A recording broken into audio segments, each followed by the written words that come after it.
4, add to 0x, multiply to negative 4x squared, which is going to give me negative 2x and positive 2x.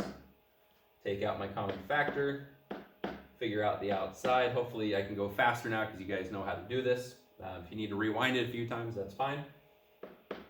And I end up getting x plus 2 times x minus 2, which hopefully you got the same thing if you did the shortcut right here.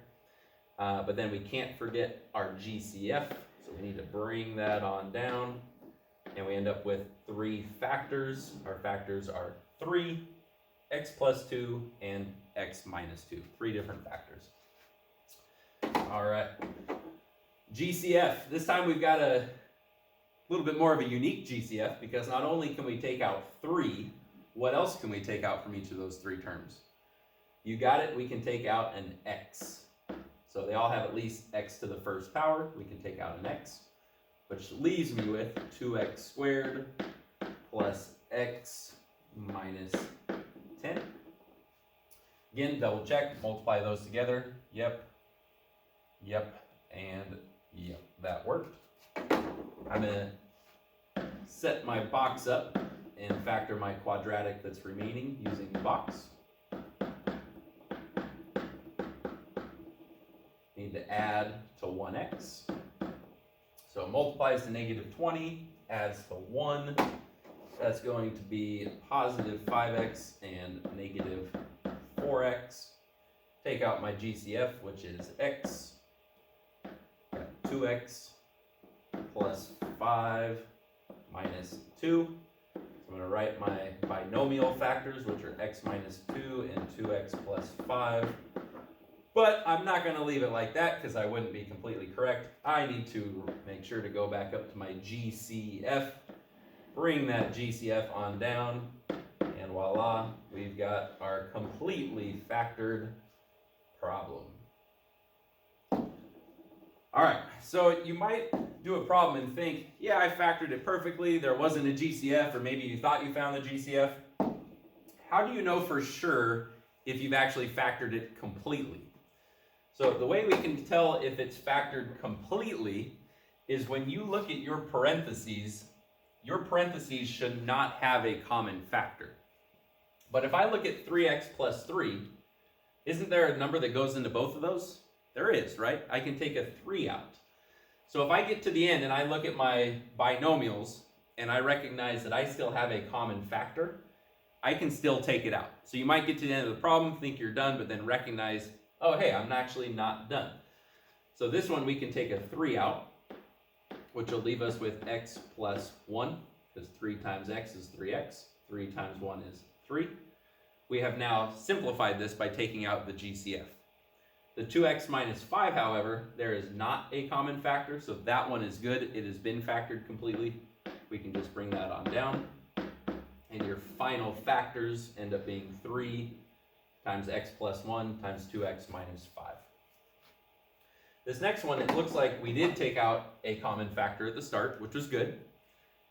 We look at this binomial, we have x minus 4, which x minus 4, there is no common factor there, so we're good. But when we look at 5x plus 10, we have a common factor. What can go into both of those? 5, right? So I can rewrite this as 5 times x plus 2. I can bring this down, 2 times x minus 4. And then using what we know about multiplication, we can multiply our constants that are on the outside, or our coefficients, or I'm probably giving it the wrong name right now, but these regular numbers out in front, we can multiply those together. So 2 times 5 is going to be 10. And then we have our 2 binomials, x minus 4, x plus 2. So again, we can tell if they're factored completely or not by looking to see if our final factors have a common factor or not. This one's pretty wild because we actually have 2 common factors. So this one I can take out 2. This one I can take out a 3.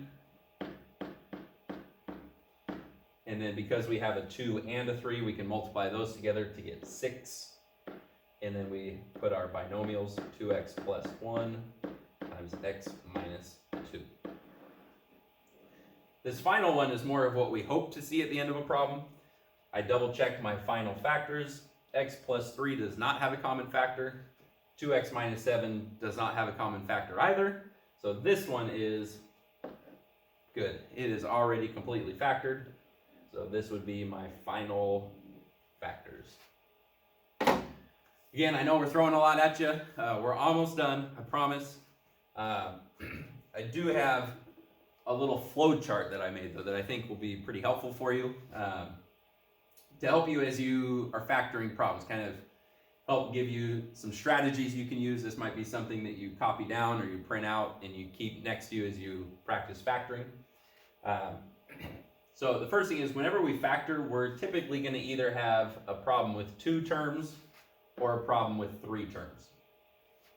If the problem has 2 terms, we're going to look for, does it have no b? So an example of no b would be something like x squared minus 16. So if there is no b value, such as this, you pretty much can look to see is it a difference of 2 squares?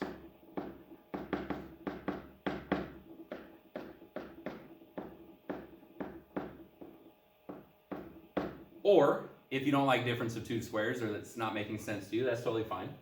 Or, put 0x as the middle and use the box. Okay? So if it's something like this, you can look to see if it's a difference of 2 squares.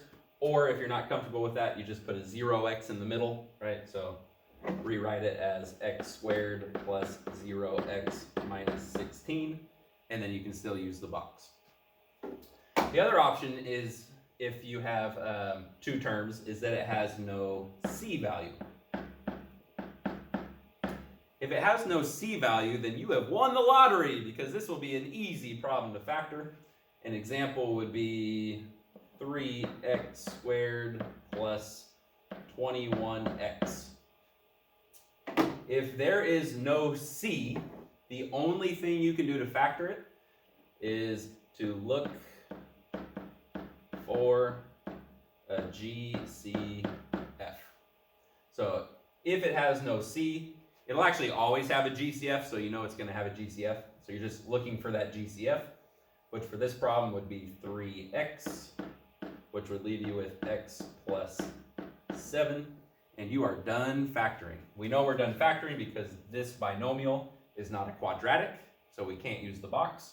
There's also no common factor because we already took out the greatest common factor, and we are done factoring. Your final option is if it has 3 terms. Anytime we factor a problem with 3 terms, our first step is going to be look for a GCF.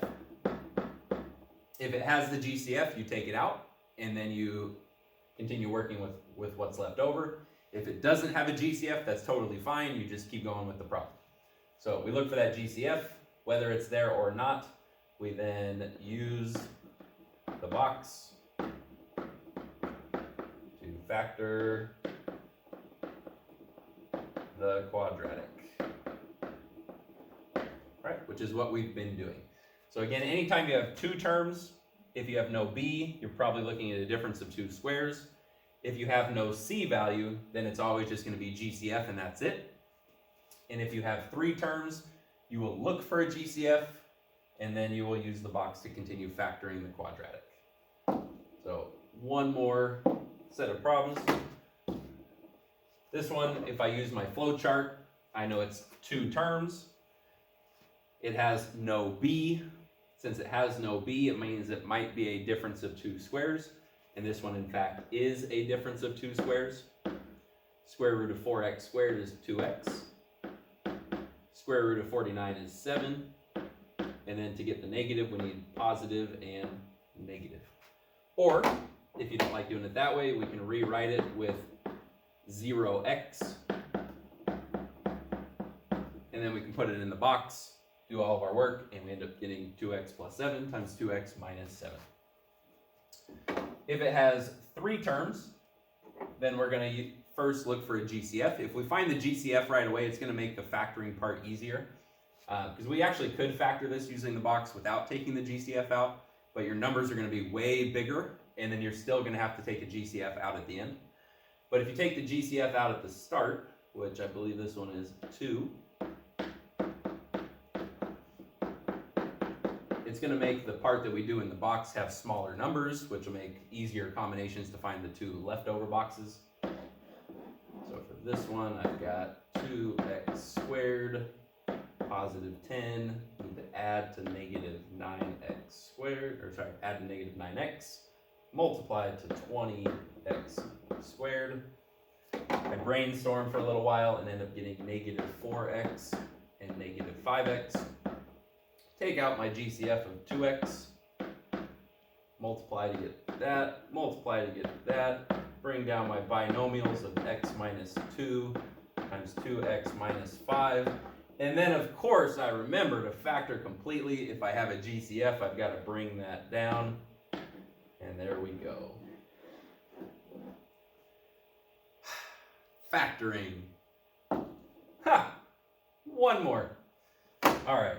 So this one right here is one of the ones that probably gets missed the most often, but in my opinion, is the easiest type of problem to factor. So don't be one of those that gets tripped up on these. If you use our flow chart, this one has 2 terms and it has no C value. If it has no C value, you can always just do your G, C, F. Every single time. If there is no C value, you will be able to take out a GCF, factor it out, and you'll be done. So I look at these 2 terms. The common factor, the greatest common factor is 3x. To get to 3x squared, I need 3x times x. To get to negative 9x, I need 3x times negative 3. And that one is done. All right. I think that's good enough for today. One more, right? One more? Let's do one more. You guys are loving this, right? All right. So I need to look for my GCF. This is 1, though, so I'm not going to be able to take out a number because the greatest common factor would be 1, which doesn't help. And then I can't take out an x because there's no x there. So this one has no GCF, and that's fine. We just go ahead, we finish it out by factoring using the box. We need to add to negative 14x. We need to multiply to 1x squared times 33. 33x squared. We find our box, our leftovers, which would be negative 11x and negative 3x. Factor that top row, multiply to get negative 11x, multiply to get negative 3x, and x minus 3 times x minus 11. All right, I know that was a lot. Great job sticking in there. Hopefully you guys are picking this up. We definitely missed having you guys in class. But I keep telling everybody, I think you guys are going to do better than all of the other classes in the past, because if you guys get stuck, you can go back, you can watch this material, you can rewatch this lesson, you can pause things, you can, call us and do the Zoom. Lots of resources available for you, so keep putting in that work. Let's keep doing our best, and we'll see you tomorrow with another fun lesson. Go Titans.